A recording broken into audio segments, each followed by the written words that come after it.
and welcome to Redheads on Romance, the podcast where Lily, that's me, and Holly, that's me, review romance novels and Hallmark movies for our own entertainment and hopefully yours too. So join us for a slightly snarky look at the spicy and sentimental side of Happily Ever After. Let's dive in. Welcome back to Redheads on Romance, where this week we have decided to review another Hallmark movie for the wonderful celebration of St. Paddy's Day, everyone's number one holiday. They actually did make a movie for this, you guys, so we decided to watch it for you. It's not great, but maybe better than some of the past ones. It is called Love of the Irish. So, you've got your Ireland St. Patrick's Day. Very clever. So the lead actress is Shanae Grimes-Beach, who did some work a long time ago. Degrassi Next Generation, which ran from 04 to 08. She was somewhere on that. 90210, the reboot, which ran from 08 to 13. So it's been a minute since she was kind of in her up and coming career. And she is now, what did we decide? 36, 37? I think it was 36. We always like to look up these people's ages because they look so old to be playing cute young single girls. And then the lead guy playing Liam is Stephen Hagen, and he's Irish from Belfast. And he hasn't done much at all, but he was in 2014, so also a minute ago, in A Royal Christmas, which is a Hallmark movie with Lacey Chabert. So he would have been about 30. He's just turned 40, so probably right after this filmed. We look up all this stuff, you guys. And then Fiona's mom is probably played by the most famous person in this, which is Moira Kelly, who was from One Tree Hill, which I never watched, but I know a lot of people did. And what I was excited about was that in 1994's The Lion King, the original movie, she was grown-up Nala. So there you go. Do you want to kind of launch us off and tell us what happens here? Sure, it would be my pleasure. So this Hallmark movie starts with some scenery of New York. Give you right away that's where we start. And we find our main girl, Fiona. She is like a gig worker, kind of like for a caterer or something. But she's carrying a tray of food at a party. And of course, in typical protagonist girl fashion, she trips and drops things. There's always something like that where it's like, not so, I don't know. You'd think she'd be more, graceful considering you find out that she has an audition for a ballet show, and her boss is kind of a bitch. She says, well, if you go and are unavailable for this other time that I asked you to be, you're going to be fired. So that's kind of the setup for Fiona. And then you cut to Helen's Antiques, where there's like a bunch of fake snow out front, as they do in these movies. And you find out that store is owned by her mother, Helen. So this is something that was pretty common in the reviews I saw, is that her mom doesn't look old enough to be her mom. They look more like sisters. They do look alike, but they look almost the same age, which I think the actress is in her mid to late 50s. And so she's only about 20 years older. So she is working on some antique clock or something, and there's a message on the back that says it's Irish, writing Celtic. I don't know, whatever the language is. She puts it into Google. So the first one she translates says too late. And then on the back, she flips it over, and there's another one that she types in a translator, says it's not too late. So what does that mean? We don't know. Okay, and so while her mom's working on this clock, she gets a call from Fiona about the audition, and basically it seems like she's done a bunch of these things and lost a bunch of jobs, and her mom's like, please don't lose this job, be a little practical. But while the mom's cleaning or fixing up this clock, she pulls out an old envelope and thinks about it thoughtfully after reading those messages on the back. And then you find out, Fiona does go to the audition.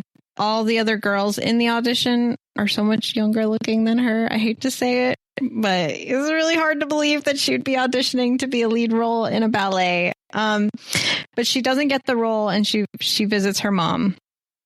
And that's where Fiona finds this old envelope, and looking at it and talking to her mom, you find out it's from her birth mother in Ireland. Her birth mother being Fiona's mother's mother. And you find out that her mom is adopted, and her birth mother reached out to her, years ago. Yeah, I think that was when Fiona was in high school or college. So you find out she admits to being over 30, the character. So yeah, that's been like around 10 plus years. And the mom said, well, I thought about it. I thought about reaching out, but hours turned into days, turned into years. Like, I don't know. That seemed a little bit weird, but I guess she, always thought about it. And Fiona just up and books a trip for them to go to Ireland because Dad's at a conference. She lives at home with her parents right now. So obviously she is completely broke. She has to live with her parents. She's like a cater waiter. Her mom works at this dusty old antique shop that can't be making hardly any money. So where the money for this beautiful B&B in Ireland and these 2 plane tickets comes from is what really annoyed me. But the mom I don't want to go. And she flops over on the bed, but they go. And so you want to talk about the bad luck part? Because I still don't really understand this. Yeah. So, she basically forces her mom on this trip to Ireland, and they, that morning, she's like, pack your bags, we're going. And when they get there, Fiona is talking to her mom and basically talks about her bad luck. I think what comes up is they find out the place that Fiona booked for them to stay actually only has 1 bedroom. It's upstairs. What are they going to do, kind of thing? And she plays it up to her bad luck, which at this point I'm like, are you sure it's not your poor choices? Did you not research any of this? But they carry their empty suitcases inside into this 1 bed place. And then they kind of go for a little walkabout and find a flower shop run by a woman named Daisy. So here's where I'm starting to think, do they just use ChatGPT now to write these wonderful movies? Because it's just so on the nose, like a woman named Daisy running a flower shop. And they buy these flowers for some reason that now they have to carry around everywhere they're going. It's not like they bought them and went straight home. They keep going on their trip. So Daisy mentions that there's some sort of event or party in a few days, and that's important, comes up later. And then some old man says something to Fiona about fortune follows the curious foot. And she doesn't know what that means. And she keeps walking, and she ends up at a pub called, I think, just O'Brien. Yeah, so of course the bar owner is single. Mom and Fiona are playing pool, and they bump into him. For some reason, they're being all enemies, oh, man. I don't really get why they just were right off the bat, just fighting with each other. It was weird. Obviously, they're trying to go for this is going to be an enemies to lovers trope, but it just didn't really make any sense because they didn't actually know each other. So the next hilarious part is that despite her bad luck, she's a whiz at darts. They're oh, here, or I don't know, someone's playing and she's like, I could get a bullseye, whatever. And no one believes her. She just whips her arm and nails a bullseye. And oh, well, I bet you can't do that again. And she does this little pirouette. Oh, so painful. And chucks a second dart, lands it right in the bullseye again. So whatever, they leave the bar, and Mom's like, oh, he was so handsome and so broad or tall. No, so tall and broad, which was funny because he was kind of skinny, but Mom's trying to talk him up. So you can see mommy's trying to get her daughter a little action. No.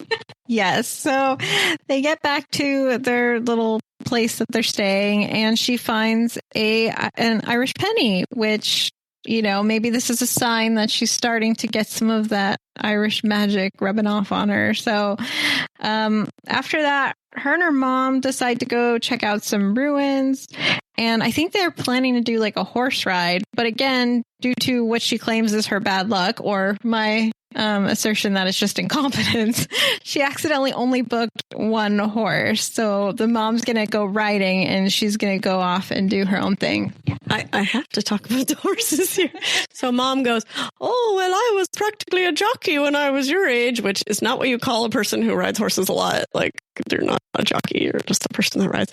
Anyway, so that's annoying. So the mom gets on and rides off by herself while Fiona's like, oh, I didn't really want to ride anyway. So mom's supposed to be this expert equestrian, and she's like holding the reins wrong, and it's so painful, and her helmet is like put on wrong, and it was all very painful. But the horses were very cute. There was an Irish draft horse and an Irish cob, so I give them a few points for having the correct horses for Ireland.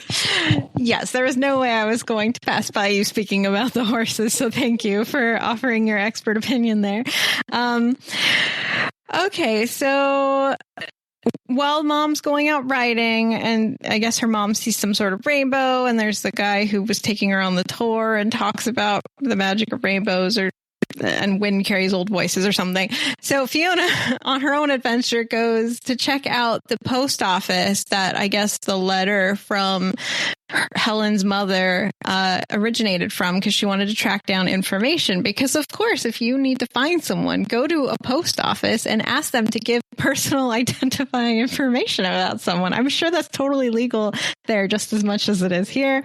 But whatever, she goes and she asks some man there, I need help trying to find this woman who owned this P.O. box. And he says that the lady who normally works at the post office isn't there, but there's someone down at the beach who could help her, who's out like rummaging for seaweed for some reason.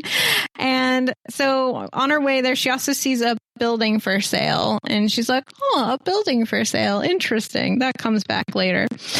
She also runs into a little girl who saw her at the pub do her one little spin, and the little girl basically asked her to teach her dancing.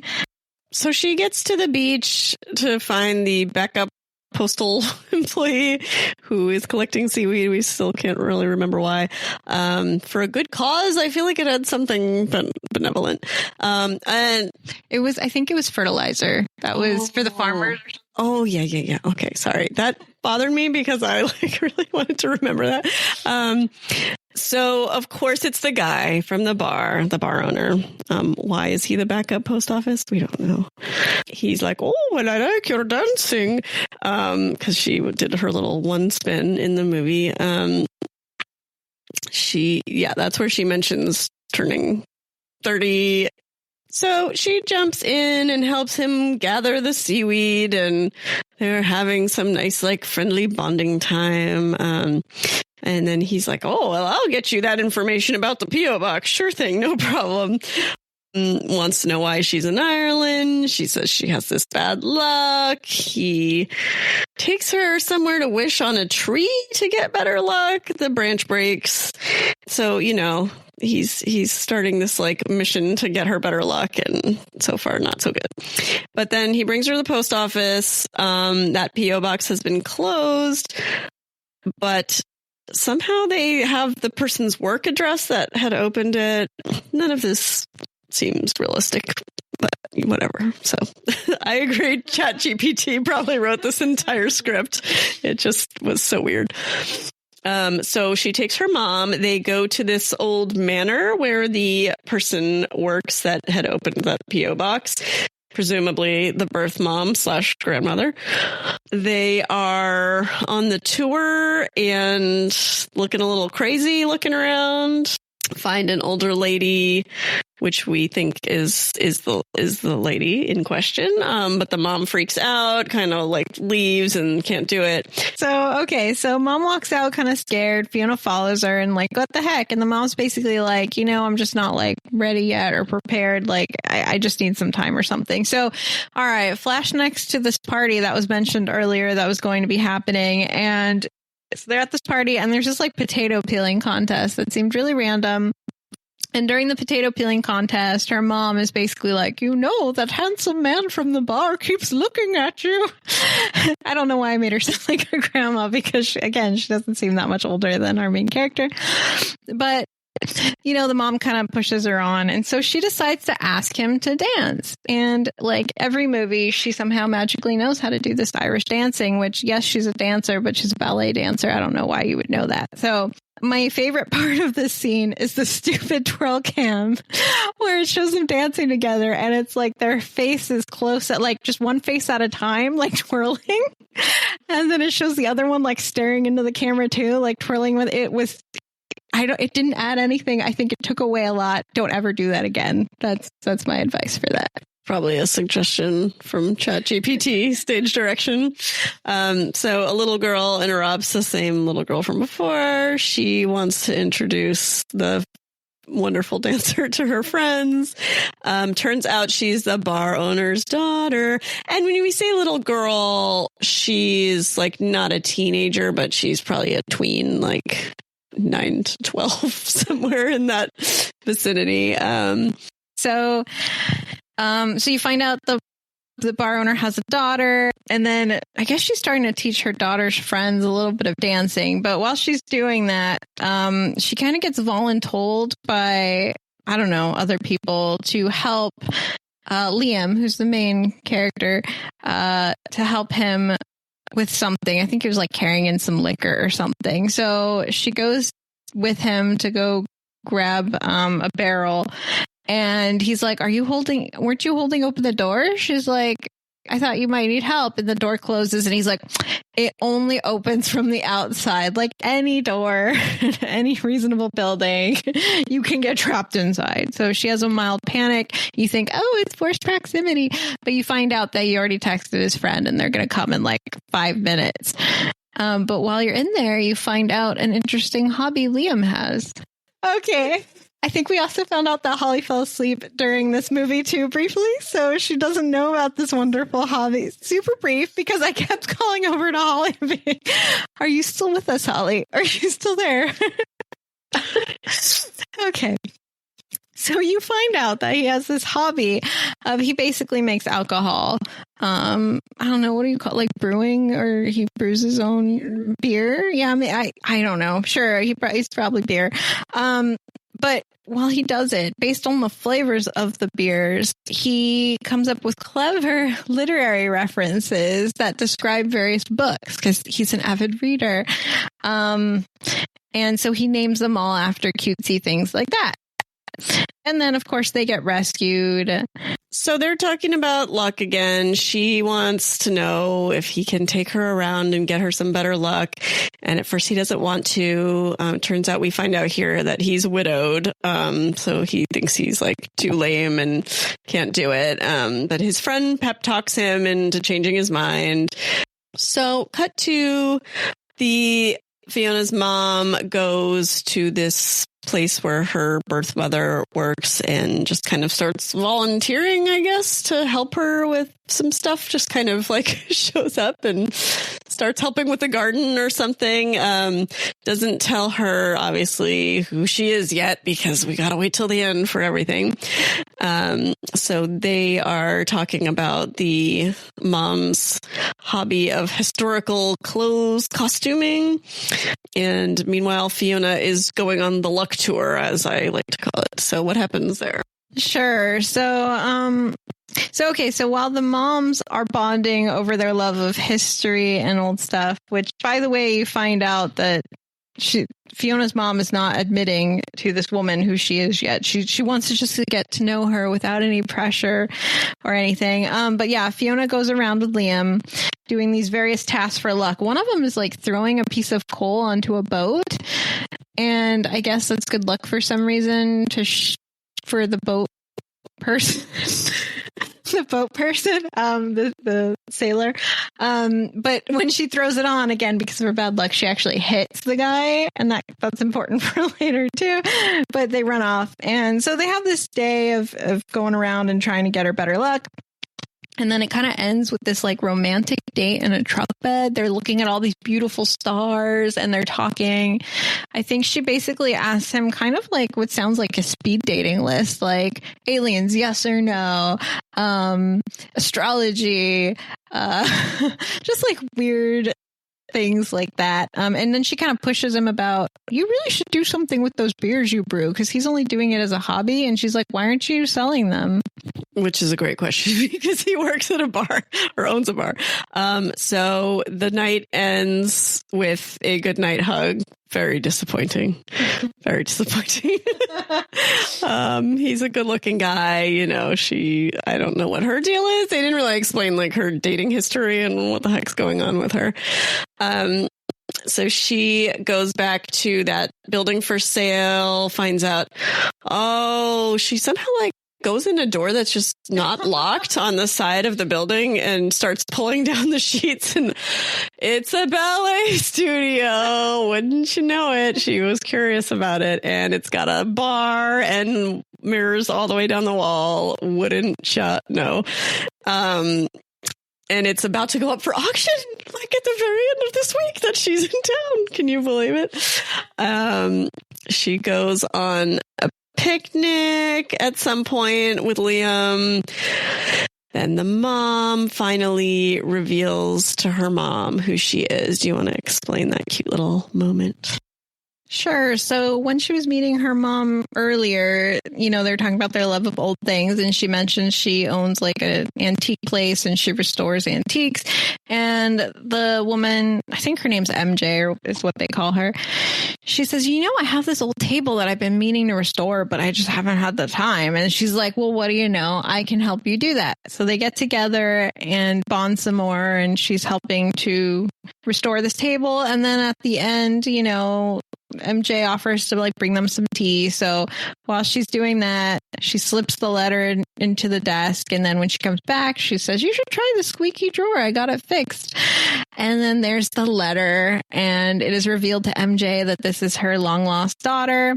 And they hug and cry and they're so happy. Now, what's weird to me is never once in this movie is it addressed why she was put up for adoption. You'd think that would be one of her first questions. Maybe at this point in her life, it doesn't matter anymore. I don't know. It never comes up. You find out she was just adopted in America by two wonderful people. And that's all you know. So, okay, then we cut back to Liam and Fiona.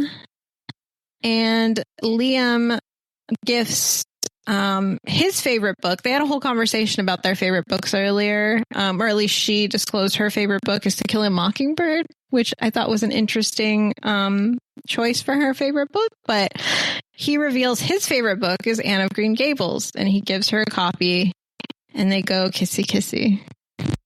I will rate the kiss. Not very good, but this wasn't the climax of the movie. I guess we're just supposed to be like, I don't know. It's kind of weird to me that they had a kiss before the end in a Hallmark, but it was just a very chaste little goodnight kind of huggy peck on the lips. So he gives her a 4-leaf clover inside the book because she'd been trying to find one earlier in the movie and like couldn't find one. And so she opens the book and a 4-leaf clover is pressed inside. And then her luck instantly changes. She gets a call back from the studio or the production in New York. And so she had auditioned at the beginning for Giselle and they called like the top 2 and she like goes up to the lady, the audacity, and goes, are you sure whatever her full name is like isn't on that list of 2 people, you know, like, are you sure? They're like, yeah. So anyway, so they call her and inexplicably like, we need you to come back to New York right away. We are not, it wasn't like you got the part. It was still like, you need to audition again. I don't know. It was weird. And what was really weird is that the book I was reading while we watched this, the girl was a ballet dancer, and her main character man in the book took her to a production of Giselle and took her backstage to meet the prima ballerina who played Giselle. And the girl was just so like overcome by how beautiful and graceful and amazing. And she could never be as wonderful of a dancer as this girl playing Giselle. And then in this movie, this literal same day, she's auditioning for Giselle. So that was pretty crazy.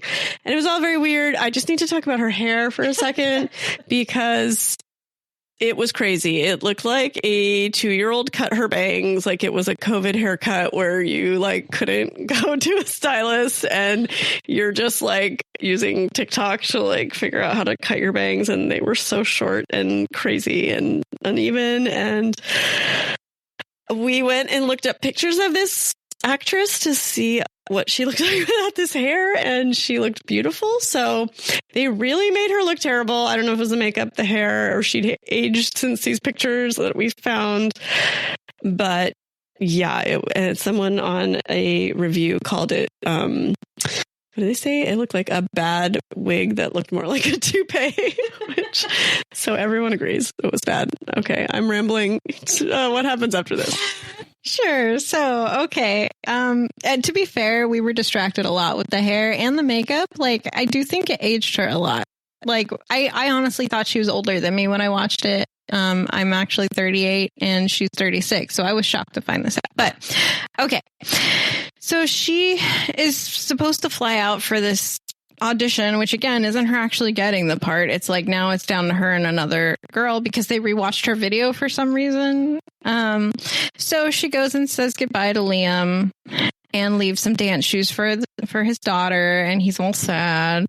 But when she goes to say goodbye to her mom and now her like new grandmother, she starts breaking down and crying and basically talks about the studio again. And, there's like a theme in this movie of like, oh, sometimes it's not you finding the thing you're destined to do, the thing finds you. So that's kind of this playing up like, oh, she's destined to be this ballet studio teacher.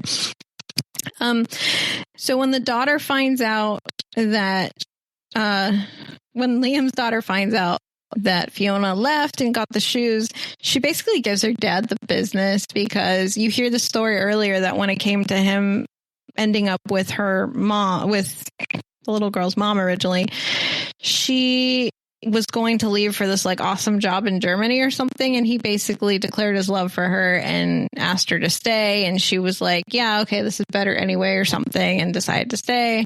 So she's like, why didn't you do that with Fiona? For some reason I don't think I remember this part.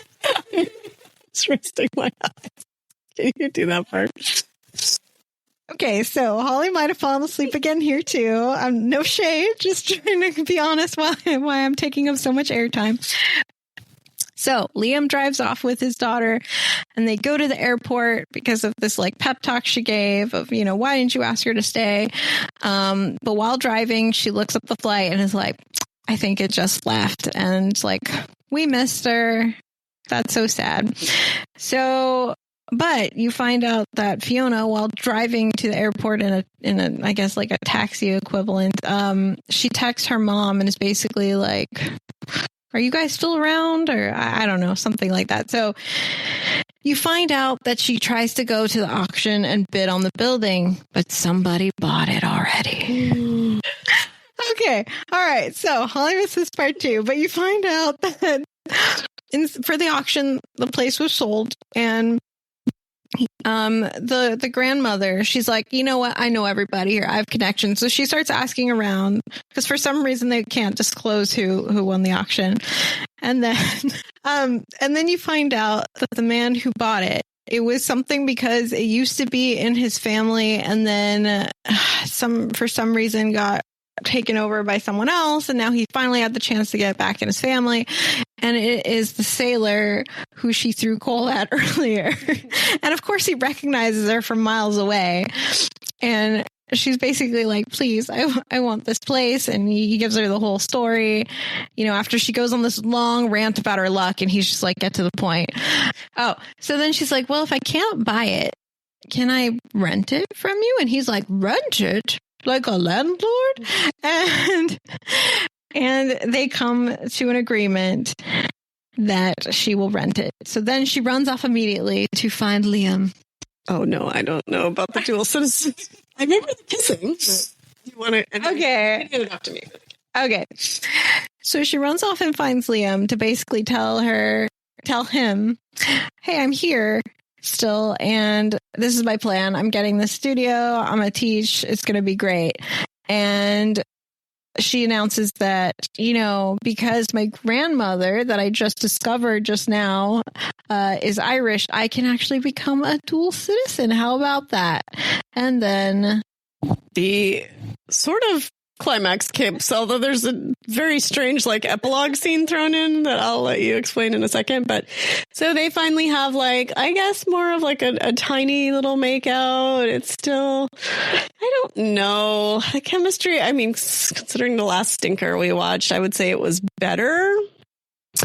The acting overall was better, but I mean, there's nothing that's going to get your knickers in a twist going on in a Hallmark movie. So do you want to explain that final weird scene that they throw in there? Yeah, so they have their ending kiss that I agree with Holly. I just didn't feel a lot of chemistry there either. Maybe it was the bangs. I don't know, but there was some missing there. So after that, it says 3 months later. And so it takes you to the scene where she's in the ballet studio. She's got all the students or something. I don't know. And then she walks out, or I don't even know. But she gets a text from Liam, and he texts her an image of a drawing he did of a label for one of his new beers, which he calls Scout's Honor, which he had described earlier in the movie of what he would make for her based on To Kill a Mockingbird. But it's weird because you just had the end kiss. That's usually the send off for these movies. They do this 3 months later scene. He's not even in it, besides from a text. And then it just ends. And it's well, why? I didn't need to see her owning the studio. That was already a given. Why? So that's the movie. I'm going to read a funny review that I found on IMDb called Hallmark be Hallmarking. Is this the best movie ever? No. Does the storyline have a bunch of missing pivotal points? You know it. Does everyone in the movie look like they are related to one another? Absolutely. Would I watch this movie again? Nope. Am I glad I watched this movie? Yes. Only because I watched it with my mother, and every time anything remotely romantic, sweet, or cute happened, she said, oh my! Clearly, the target audience is the 60-plus women, of which I am not. So, yeah, if you're a male in your 30s, this may not be for you. But if you are a male in your 30s and find it amusing to see your mom get excited over the tiniest thing, then this is totally your movie. So, I just thought that was funny. And let's rate how many stars out of 5. I feel like this is generously a 2.5, just on overall, was I riveted? No. Do I want to watch it again? No. I mean, you didn't even watch it all the first time. Let's be honest here. But I'd give it a 3. I don't know. I don't do the halves, I guess. I didn't do a half in the last one either, but I'd give it a 3-star. I wouldn't watch it again either, though. There's no reason to watch it again. There's probably little reason to watch it the first time, but, did it give you the predictable Hallmarky stuff with a kind of St. Patty's Day theme? Sure, it accomplished that at least. All right, how do we rank Mr. Liam in this movie? So I was a fan. I thought, okay, for me, the Irish accent's probably my favorite accent across the entire earth. So that automatically ups your hotness by 5 points. But I would say even not knowing what his voice sounded like, he was your handsome standard kind of guy, kind of I don't want to say generic, he had a little bit going on, but yeah, pretty good looking guy. But yeah, the accent for me, no question, 100% on board. I like the accent. He was a cute guy. He had some cute little curly hair. Had a bunch of white in it, but I mean, he's a man. It didn't detract from him. He didn't look like super old or anything. So yeah, he was cute. I liked him. And you know, when me and Holly typically try to find a Hallmark movie to watch, especially around Christmas time, I swear we sit there paging through trying to find a guy we both think is like attractive enough to waste our time watching the movie. So that's very important to us. We will not watch it if we think the main guy is not a cutie. And since he was in the 2014 Hallmark Christmas movie with Lacey Chabert, I kind of want to watch that next holiday. You know, back when he was like 10 years younger, because he almost like didn't look as cute in the pictures, because, you know, it's not fair. Guys tend to like get better with age. So, you know, Lacey Chabert, ageless forever in every Hallmark season. But yeah, I would say that is a wrap on Love of the Irish. Oh, do we want to do a spicy pepper rating? Is it even... So, spicy peppers, I mean, 0 to 1 out of 5. Like, you can't get much lower than, like, the peck on the lips, so... Yeah, I mean, for a Hallmark movie, there's actually a little more kissy-kissy than usual, but it was, you know, still very chaste, as they do, so... All right, but I think that takes us to the end. Thank you so much for listening. See you next time.